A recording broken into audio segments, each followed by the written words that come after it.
नमस्कार, मी शीतल खराडे. आपण पाहता श्रीगोंदा ऑल महाराष्ट्र न्यूज. आजची बातमी. नमस्कार, मी अरविंद विठ्ठल कापसे, जिल्हाध्यक्ष संभाजी ब्रिगेड. आज एका महत्त्वाच्या निवेदनाच्या संदर्भात आपल्याशी संवाद साधत आहे. सर्वांना ज्ञात आहे की गौरी शुगरच्या माध्यमातून आणि ओंकार शुगरच्या माध्यमातून बाबू बोत्रे या व्यक्तीने मागील 4 ते 5 वर्षामध्ये महाराष्ट्रातील तब्बल 17 कारखाने आज तो चालवत आहे.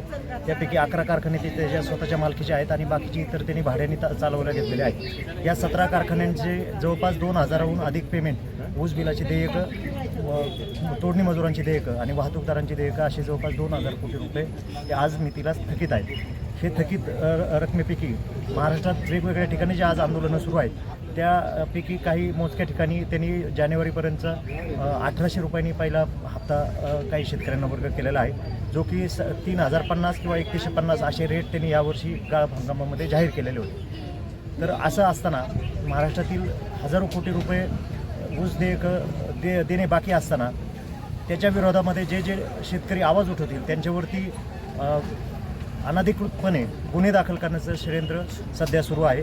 रविराज साबळे नावाचा आमचा एक सहकारी आहे भूमचा, त्यांनी त्याच्या विरोधात आवाज उठवल्या कारणानं महाराष्ट्रामध्ये 17 ठिकाणी वेगवेगळ्या ठिकाणी रविराज साबळेंवरती गुन्हे दाखल करण्यात आलेले आहेत. याचा निषेध करण्यासाठी आणि बाबू बोत्रेचा निषेध करून रविराज साबळेला समर्थन देण्यासाठी संभाजी ब्रिगेड या विषयामध्ये रविराज साबळे पाटलांच्या पाठीमागे खंबीरपणे उभे आहे. आज आम्ही या ठिकाणी श्रीगोंदा पोलीस स्टेशन, श्रीगोंदा तहसीलदार, नगरचे आपले पोलीस अधीक्षक साहेब आणि जिल्हाधिकारी साहेब यांना निवेदनाद्वारे हे स्पष्ट सांगितलं आहे की सोशल मीडियावरती केलेली टीका ही गुन्ह्यासाठी लागू होत नाही.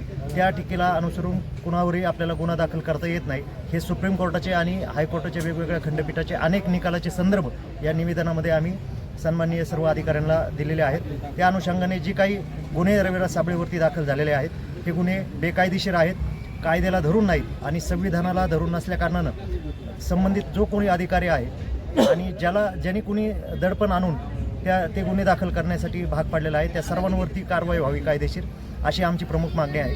आणि हजारो कोटींचा घोळ करून हा बाबू बोत्रे कधीही देश सोडून पळून जाऊ शकतो. म्हणून संभाजी ब्रिगेडची ही प्रमुख मागणी आहे की त्याचं तात्काळ पासपोर्ट जप्त करण्यात यावा, जेणेकरून तो बाहेर जाऊ शकत नाही आणि शेतकऱ्यांचे पैसे मिळावेत. शेतकऱ्यांचे पैसे लवकरात लवकर मिळावेत म्हणून संभाजी ब्रिगेड येत्या 21 तारखेला श्रीगोंदा पोलीस स्टेशनसमोर आणि तहसीलसमोर मोठं आंदोलन करणार आहे. त्या आंदोलनामध्ये आपल्या राज्यातील प्रमुख शेतकरी नेते, त्याच्यामध्ये कॉम्रेड अजित नवले असतील, रविराज साबळे ज्यांच्यावरती स्वतः गुन्हा दाखल झालेला आहे वेगवेगळ्या 17 ठिकाणी, स्वतः हजर राहणार आहेत. राजू शेट्टी साहेबांसोबत सुद्धा आमचा याविषयी संवाद झालेला आहे.